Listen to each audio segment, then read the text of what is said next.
Hello, everyone. Eric Holm here again with Holland Enterprises. We're doing an interview with Bob West. How you doing, Bob? Pretty good. All right. Very good. We're just doing an interview with our drivers, getting to know them a little bit better, find out a little bit about their history, how they got into the business, things that they've seen, things that they like, why they're still here, why they're doing it. Talk a little bit about Holland Enterprises and whatever else comes along. All right. All right. So, first thing, how long have you been in the industry? 42 years. 42 years. How'd you start? I started driving with my dad, and he told me that I probably should find another profession because I was too smart to be a truck driver. Okay. And here I am. Hey, here. But I've been on both sides of the desk. I've worked in management, and I've worked, as a driver, an owner-operator. So I kind of have a good perspective from all different angles of the industry. I even brokered freight for a while. So, but I found a home here that I never thought I would find. Here, to be honest, yeah. Okay. I was affiliated with a company years ago as a dispatcher, terminal manager that was very similar in size and the people. Okay. And I think that's what sets Holland apart from everybody else is the people here. Yeah. There's a lot of good people that work here. Yeah. And you don't find that everywhere, and you just do your job and nobody bothers you. That's what I like about it. Yeah. I think one of the reasons why we have such good people working here is the environment that the management owners, that's what they promote. That's what they, it invites people in, and, sometimes we'll get a person that doesn't quite fit or whatever. We'll try to work with them and everything, but, the ones that stick around are the ones that appreciate that environment. So yeah, and I think that, overall it's, you're part of the team, not, just an employee. Right. And that's a pretty big deal for most people. But you might, as a driver, might be able to make a little bit more money somewhere else. But, I can do 3,200 miles a week and not feel like I worked. Mm-hmm. Because I don't spend 4, 5, 6 times loading and unloading in a week. Right. Where you can get your schedule screwed up. I'm not saying you might not have to run at night, but you could be consistent when you're running at night and run every night. Yep. Or whatever, however you like to run. But that stuff of unloading, every time you load and unload during a week, it's going to adjust your schedule somewhat. And if you're doing it 4 or 5 or 6 times, then you're going to be wore out at the end of the week. Yeah, there's no normalization. Everything is scrambled. And because of the length of haul here, you get to control how you run. Yeah. Somewhat. I mean, you got to follow the logbook, but for the most part, you can dictate how you want to run and when you want to run. Yeah. You don't get much direction from anybody as far as, They send you the route, but it's not like it's a real strict route. If coming over here, I bypassed the route, US 10, I went up to 29 up in Wisconsin to come over here because there was construction all along I-90-94. I probably saved myself 35, 40 minutes on the logbook, and it cost me 15 extra miles. Right. Doing smart moves like that, that's part of the freedom. Right. Yeah, so that's good. They give you the freedom to make your own decisions. Yeah. As long as they're smart decisions. Yeah. If you're heading 150 miles out of route, right. That's kind of a problem, but yeah. So that's good. That's good. What kinds of things keep you in the business, in the industry? Well, I've been doing it so long, 63 years old. I don't plan on doing it too much longer, Mm-hmm.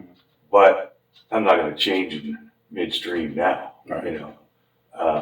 And I certainly, I don't know, could go back to the other side of the desk again, Mm-hmm. And maybe that'll happen. But I like the fact that I don't have somebody standing over me. You let me do my job, I'll let you do your job, and we're going to probably get along pretty good. Mm-hmm. Yeah. Cool. As far as being a truck driver on on the truck driver side of things, what are some of the challenges that you face that you think are, um, The inexperience that people allow on the road in semis today. okay. I think that is, I got to the point where I get a little bit on the petrified side when I'm going down a 2-lane road that's busy with truck traffic. Yeah. Because when I see some of the stuff going on with their feet propped up on the dash and they got their phone, I've seen guys watching videos going down the road with their laptop sitting on the dash right in front of them. I mean, I've seen stuff that I could not believe I was seeing. And so I think the inexperience and the lack of common sense. Okay. Just not stopping and thinking before they act. Absolutely. Yeah. Okay. That's understandable. I know I have some of the same fears.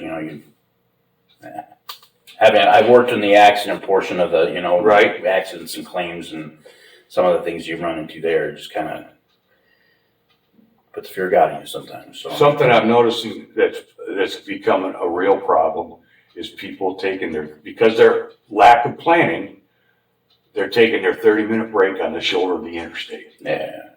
And then not only they're making a dumb move to start with, then they make another one by pulling out into the travel lane doing 5 miles an hour. They don't get up to speed or nothing. They just pull out there and sometimes they put their 4-ways on, sometimes they don't. But I just can't believe the amount of people that are doing that. Yeah. It's risky. Very risky. You have any hobbies that you do out there? Yeah, I drive a truck for a hobby. You drive a truck for the hobby? I like to play golf. That's my main deal, but I haven't played a whole lot in the last couple of years because of my shoulder. But I like playing golf, and I like being by the water. So, whether it's fishing on a boat or sitting on a bank or whatever, I enjoy being by the water. Okay. Any water, or do you have a preference, like ocean, lake, river? One of my favorite places in the whole country is Lake Coeur d'Alene, Idaho. Oh, yeah. It seems like it doesn't matter what time of year or time of day you go across there, and it's just beautiful and serene. At night you can have one of the biggest moons lighting up the whole lake, and in this, during the day, the sun shining off the lake just creates just awesome scenery. It's one of the most beautiful places on earth, I think. Been there once. I'd like to go back again. Yeah. It's cool. You have any pets with you? No. No pets. Have you ever? I did, back when I owned my own truck, I had taken my one dog, I had boxers, and he needed some pills, so to get started on some thyroid pills, so I took him with me, and it was just to Texas and back. And then I took my other dog, Jake, with me, and he stood up in the seat one day early in the morning, and the sun was shining in just right, and he did his little shake thing, and I could see the hair flying off. And, boxers, it doesn't look like they shed, but there's very few dogs that don't shed. And when I saw that, I just looked at him and smiled and said, enjoy this ride because you ain't going on another one. It's the last time, buddy. Very cool. What do you do to stay active while you're out there? I do a lot of walking. I bought some dumbbells a couple years ago that I work with a little bit in the truck. I do a lot of walking. I try to get, 2 to 3 miles a day in besides my normal walk, Okay. I like to stop and get out of the seat, after I try to keep it to like 5 hours, because the older you get, the more you affect the circulation when you just sit in the seat. Mm-hmm. And I mean, I've had some friends that have died from blood clots going to their heart, and all they would have had to do basically is get out and walk around the truck a couple times, and it would have never happened. So I'm real conscious of that part of it, of getting out and trying to be, I try to eat healthy too. the fast food, there's no good places to eat hardly anymore. Right. So, and you can't eat fresh and you can't eat healthy. It's a little more expensive, but I think we're worth it. Yeah, your life's worth it. So, yeah. I know, have you had a chance to go to our Facebook page? All the recipes that she's. I haven't seen that, no. Yeah, I'll have to check it out. Laura, she's working on the Facebook page and she's posting some new recipes, as far as what you can do and, like one skillet meals Right. and things like that. Sure. So, yeah, I think there's some good reaction to that. So, Well, I just got some, they were here waiting on me, some parchment paper baskets for air fryer. okay. And those are going to be, I haven't tried it yet, but I see it as being very slick because you just pick it up when you're done cooking it, put it on your plate, and throw the parchment paper away. There's no cleaning. All you got to do is wipe a little bit of spillage or whatever off your air fryer stuff, and that's it. It's very slick. And they're like baskets themselves. They set right down in your air fryer, and they're about that high. Okay. So, you can get them on Amazon. I'm not a big Amazon guy, but that's the only place I can find them. So Nice. I'll have to look at that. Sounds good. Do you have a balance of home life and on the road? Do you? I take my time off when, I'm a single guy. So I take my time off. Obviously I schedule it ahead of time, but places I want to be, if I want to go hang out with somebody in particular, my cousin, I love cooking, so I go hang out with her once in a while down in Texas. And, I go back to Michigan for my doctor's appointments, that kind of stuff. Okay. And I, socialize with friends. When I go back for my doctor's appointments, I try to schedule them all at the same time so that forces me to get out and socialize with people that I probably wouldn't ordinarily see. Right. It gives me the time to do it also. Okay. So, but I'm a social kind of guy, so I like talking to people.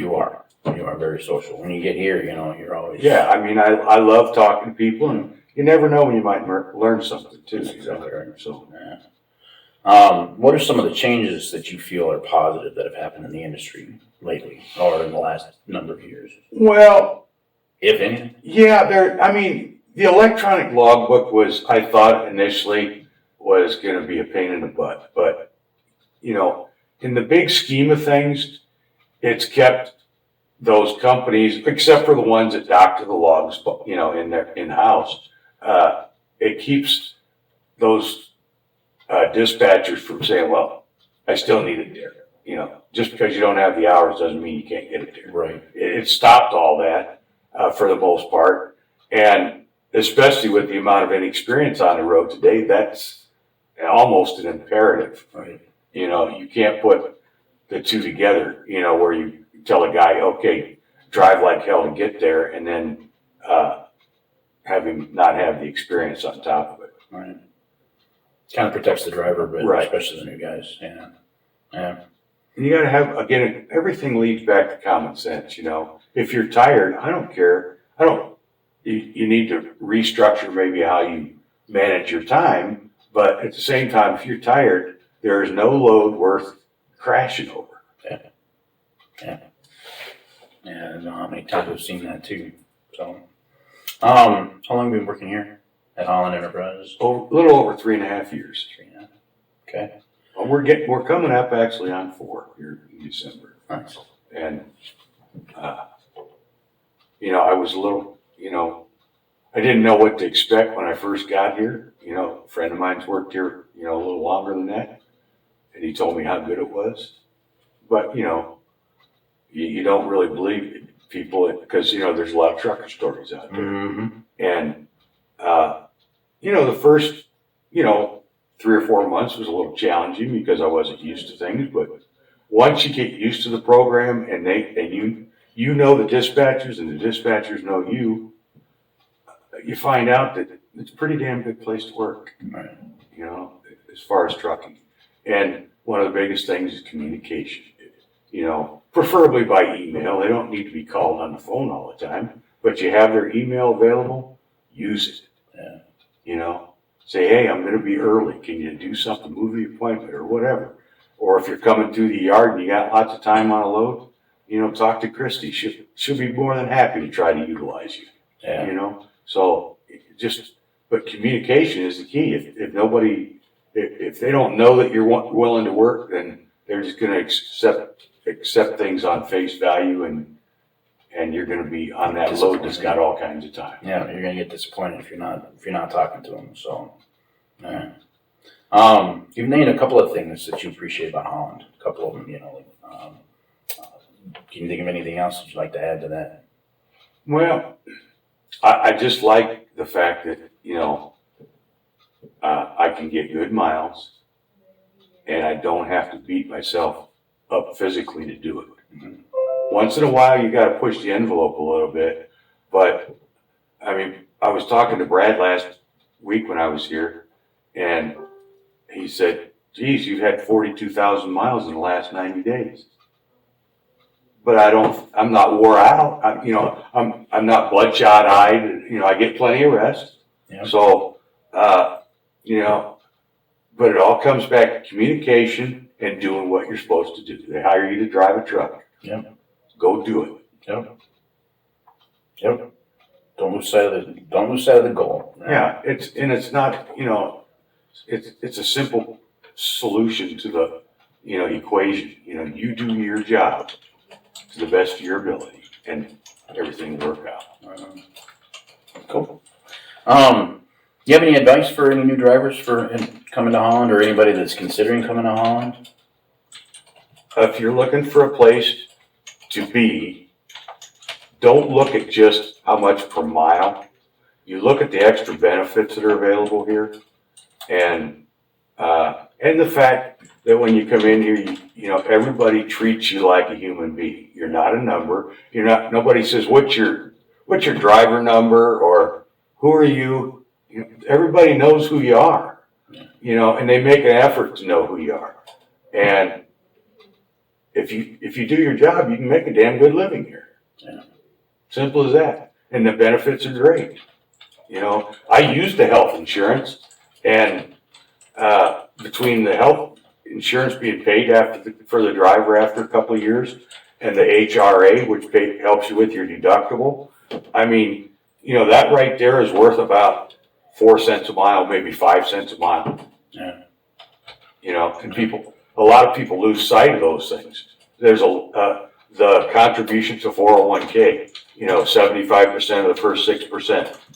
That's depending on what you're grossing a week, between $50 and $80 a week, additional. Yeah. So, it doesn't sound much weekly, but you add it up at the end of the year, you're pushing $5,000. It's pretty significant. Yeah. How about anybody coming in new to the industry? There's so many changes that are coming down the line, and nobody knows how soon they're going to be. Personally, I'd say have a backup plan.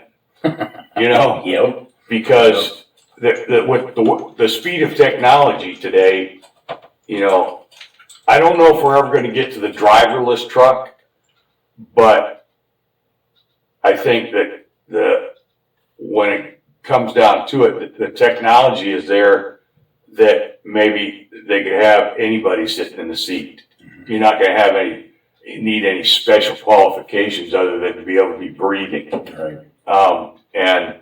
But I think if you love being out by yourself and enjoying the parts of the country that a lot of people never see, and you have the time usually that you're going to stop and enjoy it or take a few pictures or whatever. And there's no better way to see the country than driving a truck, as far as I'm concerned, other than being retired. Retired and getting an RV. Yeah. I was just going to say. But when people get into the industry, common sense is really important. Just being able to make the decision, should I do this, or like driving in good weather and bad weather, should I pull over and take an 8-hour break and split my log and let this snowstorm pass, or should I keep on going? Yeah. You know, common sense says find a good place to park and wait it out. Let it pass, yeah. All right. You have anything you'd like to add? Just, If you're thinking about coming to work here, just, you know, I don't think you're going to find too many better places to work. I really don't. And it all comes back to the people. And the people that work here, for the most, there's a couple people that are, you know, maybe borderline, but I mean, most of the people here are damn good people. And that sets this company apart from a lot of the others. yeah, right on. Well, thank you for your time. You bet. I appreciate you. And be safe. You bet.